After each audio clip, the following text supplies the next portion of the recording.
Before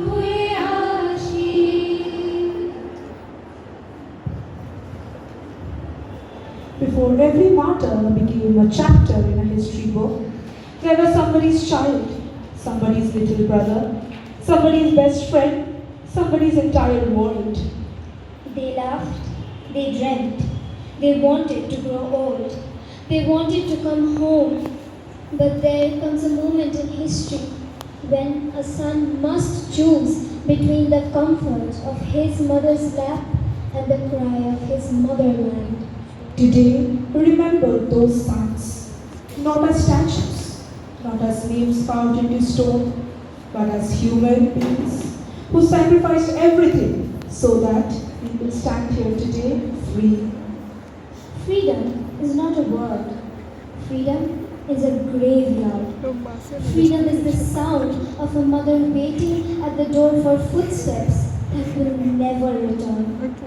Freedom is the blood that disappeared into the soil over 100 years ago, so that you and I could breathe this air without chains. Look closely at the stage today. We are not looking at actors, we are looking at deaths.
Village in Bengal.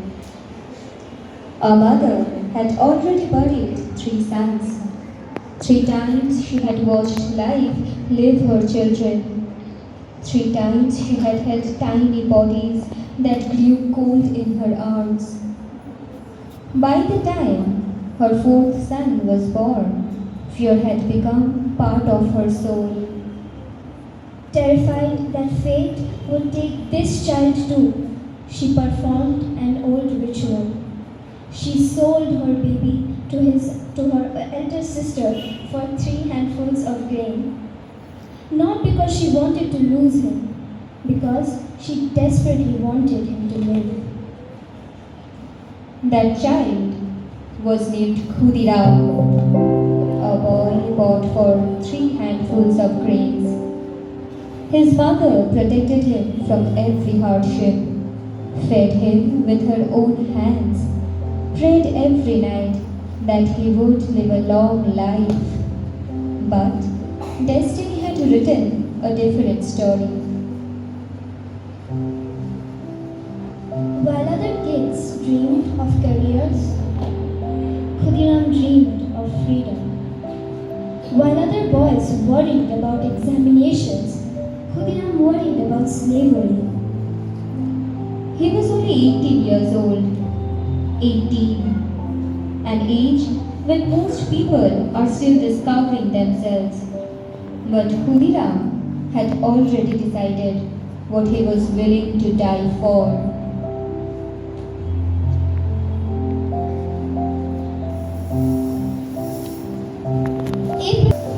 The British magistrate Kingsford had become a symbol of oppression.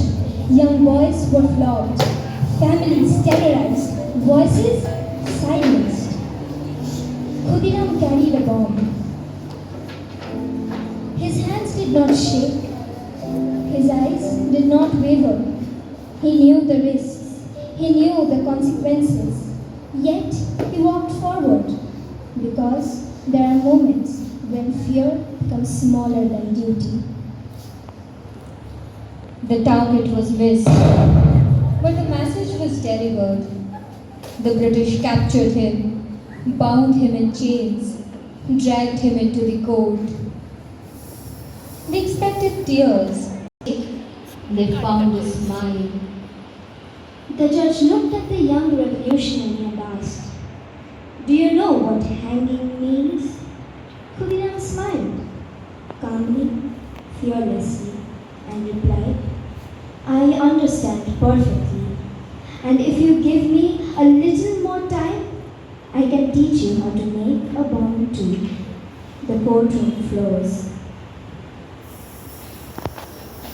An old mother sat awake, knowing that her son would never return.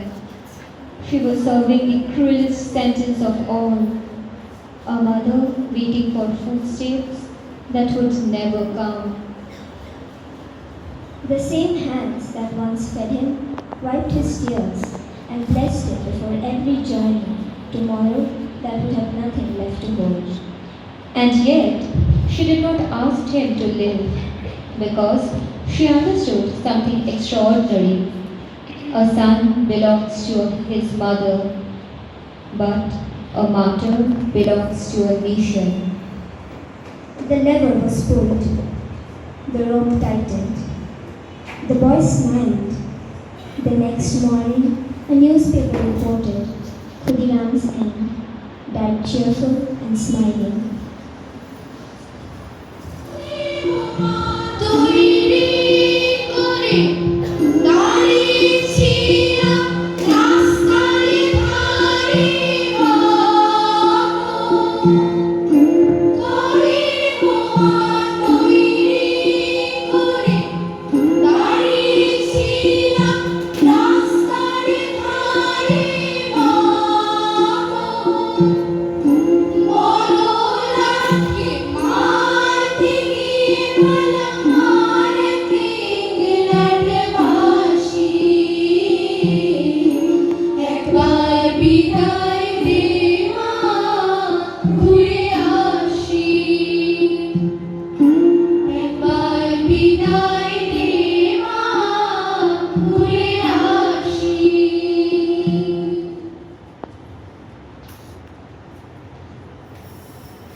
Reaching hearts that could no longer stay silent. One such heart belonged to Jyotindranath Mukherjee, later known as Bagha Jyoti.